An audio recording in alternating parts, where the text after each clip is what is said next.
जय हिंद साथियों, नमस्कार। मैं प्रसन्न मुनि आपका स्वागत करता हूं द नॉलेज बिहार में। और देखिए कि पिछले कई सालों से और हाल के कुछ दिनों में जिस प्रकार से भारत का स्पेस रिसर्च ऑर्गेनाइजेशन जो इसरो है, वो नित नए सफलता के झंडे गाड़ते जा रहे थे, जिससे 1,40,000 भारतीयों के साथ साथ दुनिया के तमाम लोगों की उम्मीदें इसरो से बढ़ती जा रही है। और चूंकि आपने देखा कि हाल में चंद्रयान-3 की लॉन्चिंग साउथ पोल पर चंद्रमा की हुई है और सफल लॉन्चिंग, उससे दुनिया जो है इसरो का लोहा मानने लगा है। साथ ही अमेरिका के जो नासा है, उसने भी इस टेक्नोलॉजी की मांग की कि आपने किस प्रकार से चंद्रयान-3 को बनाया और इतने कम जो है टाइम में और इतने कम खर्च में चंद्रमा के साउथ पोल पर सफल लैंडिंग की है।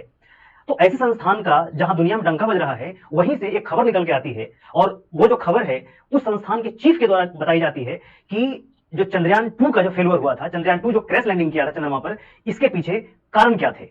और उसके बाद उन्होंने एक बात और का जिक्र किया है, जो कि अभी जो जानते हैं कि इसरो जो है, इसरो के चीफ जो है वो है ए सोमनाथ साहब। और ए सोमनाथ के पहले जो इसरो के चीफ हुआ करते थे, उनका नाम था के सिवन। तो के सिवन पर ए सोमनाथ ने कुछ ऐसे आरोप लगाए हैं जिससे ऐसा लगता है कि इसरो में सब कुछ ठीक नहीं चल रहा। और क्या ठीक नहीं चल रहा, तो अभी मैं उसका एक एक करके जिक्र करता हूं। देखिए, जो हाल में ही एक किताब लॉन्च होनी थी, किताब जो है ये जो हमारे इसरो के चीफ हैं ए सोमनाथ साहब, इनकी जो लॉन्च इनकी किताब है, उसका नाम है निवालू कुड़ीचा सिमहंगल। निवालू कुड़ीचा सिमहंगल ये किताब है। और इसका हिंदी वर्जन होता है शेर जो चांदनी निगल गया।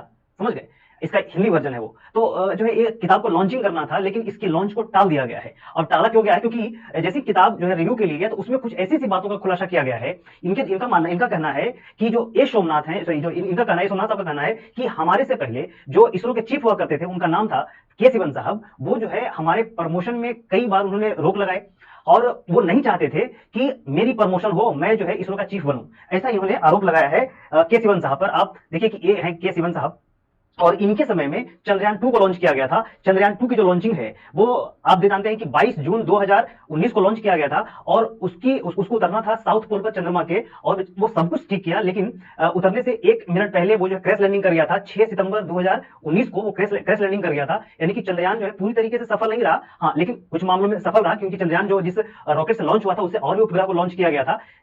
हाँ, जीएसएलवी MK3 से लॉन्च हुआ था, और उसमें बहुत सारी चीजों को लॉन्च किया था। उसमें आप देख सकते हैं कि जब चंद्रयान-3 को लॉन्च किया, जो 2 को लॉन्च किया गया था, उसमें ऑर्बिटर भी था, उसमें लैंडर भी था, और उसमें रोवर भी था। ऑर्बिटर जो अभी चक्कर काट रहा है, लैंडर और जो रोवर है, वो दोनों क्रैश कर गए थे चंद्रमा पर, गिर करके साउथ पोल पर। तो सफल लॉन्चिंग नहीं मानी गई। अच्छा, अब इस पे भी जो हमारे ये है, जो ये तस्वीर कौन नहीं देखा होगा, वो जो है मतलब कह सकते हैं कि जिस समय क्रैश लैंडिंग हुआ, उस समय प्रधानमंत्री जो है वो इसरो में गए हुए थे, और वहां पर जिस प्रकार से गले लगकर के सिवन रो रहे थे, और जो है प्रधानमंत्री ने उनको ढाढ़स बना रहे थे। तो काफी भावनात्मक जो है ये चित्र था। और उसके बाद जो है चीफ बने ए सोमनाथ सर, और ए सोमनाथ जो चीफ बने, उसके बाद चंद्रयान-3 जो है उसको लॉन्च किया गया हाल में ही। 23 अगस्त को उसको लॉन्च किया गया, और सॉरी 14 जुलाई को लॉन्च किया गया, और 23 अगस्त को हम लोगों ने एक कीर्तिमान रचा, हम लोगों ने इतिहास रचा कि चंद्रमा के साउथ पोल पर चंद्रयान-3 को सफल लैंडिंग करवाई, सॉफ्ट लैंडिंग करवाई। और उसमें रोवर था हमारा, और प्रज्ञान, इसका नाम प्रज्ञान था, और लैंडर था विक्रम लैंडर, और प्रज्ञान रोवर उतर करके चला भी, और सब कुछ ठीक रहा। बहुत सारे प्रमाण जुटाए, बहुत सारे शोध भी हुए। और उसके बाद जो है आपने देखा कि जो 14 दिन का उसका कार्यकाल था, उसके बाद उससे संपर्क नहीं हो पाया, लेकिन माना जा रहा है कि यह सफल जो है लैंडिंग रही। बहुत कुछ हमको जानने को मिला। तो ये सारी चीजें हुई। इसके बाद जो है इनकी जो है ए सोमनाथ सर जो साहब है, उनकी किताब लॉन्च हुई है। उसमें बहुत सारे खुलासे किए गए थे कि जो चंद्रयान-2 जो फेल हुआ, उसमें जो कहीं ना कहीं हाथ रहा है फेल होने का, दो तीन चीज जो है वो तरीके से नहीं किया गया, इस कारण चंद्रयान-2 जो है वो सफल नहीं हो सका। एक तो कहा जाता है कि इनके द्वारा कहा गया है कि बहुत जल्द ही बहुत जल्दी ये चंद्रयान-2 है, सॉरी चंद्रयान-3 है जो अभी लॉन्च हुआ था, और उनका जो अभी एक किताब है जो इसको लॉन्च किया गया है, निवालू कुड़ीचा सिमहंगल, शेर जो चांदनी निगल गया है, उनकी किताब है। क्योंकि तो ये सोमनाथ सर की जो पब्लिश हो रहा था वो पब्लिश नहीं हो पाया, उसको रोक दिया गया है।